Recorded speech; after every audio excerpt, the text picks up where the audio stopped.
Olá, seja muito bem-vindo, seja muito bem-vinda ao nosso curso. Neste módulo 2, iremos focar na análise dos resultados das avaliações educacionais. Vamos falar sobre a estatística básica, fontes de dados, gráficos, tabelas e, claro, como interpretar tudo isso para transformar a educação. Então, vamos juntos? Vamos começar falando sobre estatística descritiva básica. Ela nos ajuda a resumir e apresentar dados, de forma que possamos identificar padrões e tendências com muito mais facilidade. Dois conceitos são muito importantes aqui: a média e a distribuição de frequência. A média é aquela medida que representa o valor típico de um conjunto de dados. Para calcular, somamos todos os valores e dividimos pelo número total. Por exemplo, na avaliação educacional, podemos calcular a proficiência média dos alunos somando as proficiências individuais e dividindo pelo número total de estudantes avaliados. Simples, não é? Já a distribuição de frequência mostra como os dados estão espalhados, quantas vezes cada valor ou cada intervalo aparece. E para visualizar tudo isso, usamos tabelas e gráficos, como o histograma ou o gráfico de barras. Mas como tudo isso se aplica no contexto educacional? Podemos citar a distribuição de estudantes por padrão de desempenho. Essa distribuição permite identificar em qual padrão há maior ou menor quantidade de estudantes, o que possibilita o acompanhamento da equidade da aprendizagem. Então, resumindo, com a estatística descritiva, conseguimos analisar desempenho, monitorar participação, identificar dificuldades e tomar decisões mais conscientes. Vamos falar agora sobre a análise de dados? Existe um conceito muito especial aqui, o letramento de dados. Assim como a gente aprende a ler e interpretar textos, precisamos também aprender a ler e interpretar dados. E com qual objetivo? Transformar os dados em conhecimento e, mais do que isso, em ações de melhoria para a escola. Ao analisar os dados, conseguimos identificar padrões, detectar dificuldades e avaliar o impacto de programas e intervenções pedagógicas. E assim, tornamos a educação mais justa e mais eficiente. E os impactos? Eles são muitos e para todo mundo. Para os estudantes, podemos pontuar a personalização do aprendizado, o acompanhamento do próprio progresso e maior motivação. Já para os professores, observamos a melhoria nas práticas pedagógicas, melhor planejamento de aulas, comunicação mais eficaz com as famílias. E para os gestores, a gestão escolar mais estratégica, alocação inteligente de recursos e avaliação de políticas públicas educacionais. Viu só? A análise de dados transforma o cotidiano da escola. E onde buscar esses dados? Bem, temos o portal das avaliações da Secretaria de Educação de Minas Gerais, o portal CIMAVE e o site do INEP.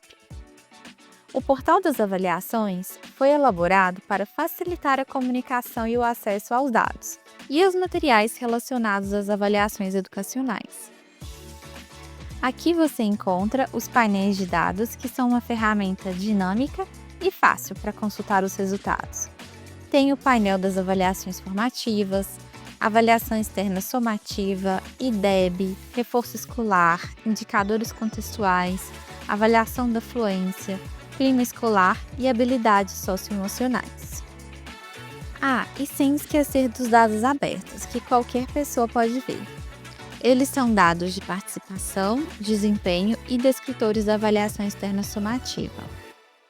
Agora, no portal CIMAVE, que também é um importante repositório de dados, você encontra todos os resultados das avaliações, como os de indicadores de participação, desempenho e contexto educacional. E ainda tem as orientações pedagógicas, com muitas informações relevantes. E por último, recomendamos que você explore o site do INEP, onde estão os resultados do SAEB e de outras avaliações organizadas pelo Instituto. Cada plataforma tem informações valiosas para apoiar a análise e o planejamento pedagógico. Agora, vamos falar sobre como representar esses dados de forma visual. Podemos enumerar alguns tipos de gráficos utilizados nos painéis do portal das avaliações. Gráfico de barras.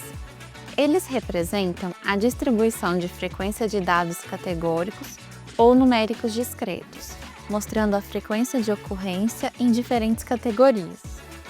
Permitem comparar a frequência de diferentes categorias e identificar as categorias mais e menos frequentes. Há também o gráfico de barras empilhadas, que exibe uma medida para 2 dimensões. Exemplo: no painel das avaliações externas somativas, a distribuição de estudantes por padrão de desempenho está representada por gráfico de barras empilhadas, em que cada barra corresponde a um ano e cada pilha corresponde a um padrão de desempenho. Gráfico de linhas. Representam a variação de um dado ao longo do tempo. São úteis para analisar tendências. Exemplo: no painel das avaliações externas somativas, a taxa de participação por ano escolar está representada por gráfico de linhas, em que cada linha corresponde ao ano escolar avaliado. Mapa de árvores. Representam dados hierárquicos, como um conjunto de retângulos alinhados. Cada nível da hierarquia é representado por um retângulo colorido, chamado de nó de ramificação. Cada ramificação contém retângulos menores, chamados nós folha. Exemplo: no painel das avaliações formativas, cada retângulo do mapa de árvore representa uma habilidade avaliada, e eles estão dispostos de maneira hierárquica, ou seja, os que estão abaixo e à direita possuem uma taxa de acerto menor e vice-versa. Gráficos de radar. Representam uma ou mais variáveis em um gráfico bidimensional, com um raio para cada variável. Eles permitem comparar e medir dados com um número arbitrário de variáveis. Exemplo: no painel do clima escolar, as dimensões do clima estão representadas por um gráfico de radar, em que cada raio corresponde a uma dimensão avaliada. Quanto mais longe do centro da circunferência, maior o valor apurado para a dimensão. Gráficos de área. Assim como o gráfico de linhas, estes representam a evolução dos valores ao longo de uma sequência ou período de tempo, com a área abaixo da linha enfatizando o volume ou a extensão desses valores. Ele te ajuda a visualizar não apenas a tendência dos dados, mas também a quantidade total de cada ponto da evolução histórica. Tabelas simples. Organizam as informações em linhas e colunas, sem agrupamentos, categorias ou intervalos. Exemplo: no painel da avaliação da fluência em leitura, os dados relativos à taxa de participação efetiva por turma estão dispostos em uma tabela simples. Cada linha contém os dados de cada turma. Esses recursos tornam a leitura dos dados muito mais clara e rápida. Existem várias formas de analisar os dados. Podemos citar a análise descritiva, usada para ter uma visão dos dados geral, que fornece informações sobre o resultado geral dos alunos e a sua distribuição. Por exemplo, observar a distribuição de estudantes por padrão de desempenho. Onde há maior ou menor concentração de estudantes? A análise comparativa. Seu objetivo é encontrar diferenças e semelhanças, padrões ou tendências no conjunto de dados. Exemplo: comparar a taxa de participação dos estudantes do ensino fundamental e do ensino médio. Análise longitudinal, utilizada para acompanhar a evolução do desempenho dos alunos ao longo do tempo. Exemplo: observar no gráfico da linha histórica da proficiência média de língua portuguesa a evolução do desempenho dos alunos do 9º ano do ensino fundamental nas últimas 3 edições. Há tendência de queda, crescimento ou estabilidade? Análise de correlação. É feita para entender relações entre variáveis.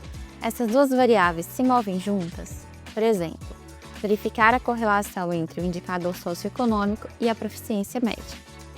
E análise qualitativa, que tem o objetivo de identificar aspectos específicos do contexto avaliado e na criação de estratégias de intervenção mais direcionadas. Cada tipo de análise tem a sua importância e juntos formam uma leitura muito mais completa do cenário educacional. E para apoiar o seu trabalho com dados, no portal das avaliações você encontra tutoriais de acesso, glossário de termos técnicos, vídeos explicativos e notas técnicas. Aproveite esses materiais, eles foram feitos para facilitar o seu trabalho e ampliar ainda mais sua compreensão. Muito bem, chegamos ao fim desse módulo. Hoje, vimos a importância da estatística descritiva, a leitura crítica de dados e como transformar informação em ação pedagógica. Espero que você tenha percebido o quanto a análise de dados pode fortalecer a nossa prática e melhorar a educação de verdade. Nos encontramos no próximo módulo. Até lá! Agora, você pode ler o material de leitura que preparamos e, em seguida, passar para as questões avaliativas. Bons estudos!